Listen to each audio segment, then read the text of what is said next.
world of video. I'm a broadcaster by profession that moved into corporate video some 40 years ago. Over the last, let's say, 20, 25 years, I'm essentially a consultant. I always did consultative selling of large video systems and projects for people.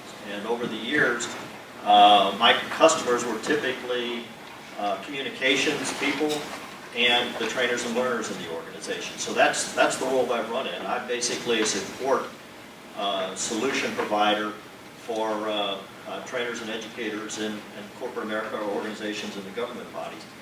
That's how I got there. Now the interesting thing about it is over the years, not everybody used video, not everybody understood video very much, but in the last 4 or 5 years, with all these handheld devices and all the social media, I feel like you and everybody, the whole world has come into my space because everybody does it practically. Is there anybody in this room that does absolutely not use video for something?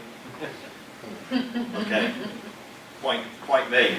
But the interesting thing is there's so much different technology that is out there and available that people are realizing that they can use video to train and handle their learning.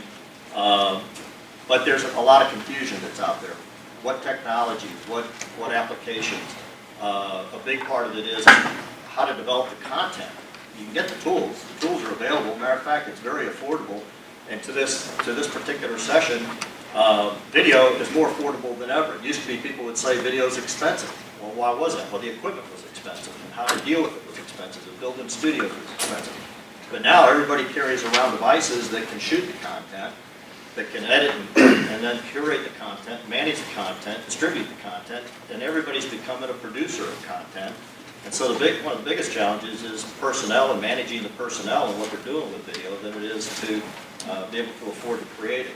So at the end of the day, the equipment's affordable, it's easy to use, everybody is a user of the technology, they know how to use it.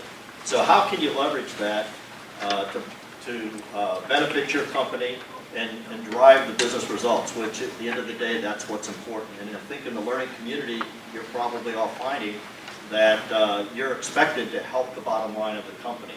And in my world is a tool to help support that. It says, well, let's leverage the tools.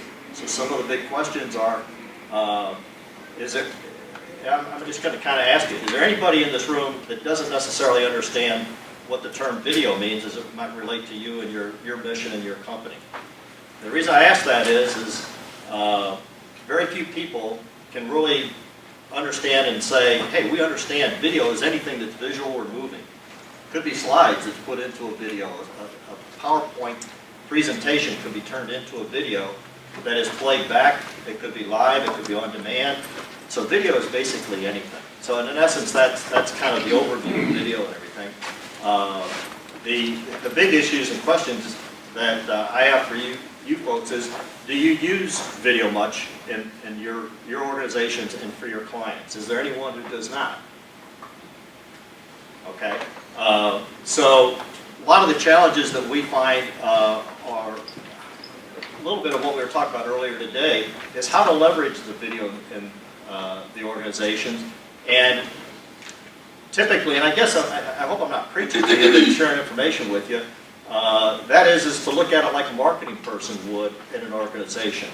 Over the years, I've written a number of books. The last one was called Digital Touch Points. Think about that. You know, you're carrying around, it's all of the technology you have in your hand.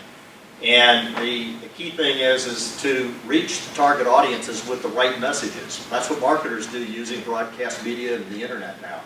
And so leveraging that concept of expanding and extending digital touch points to everybody that's carrying these devices around and they're also able to contribute. How best can any organization use video, using existing capabilities that they have and or other capabilities that they need to expand to? I think I need to stop at that point.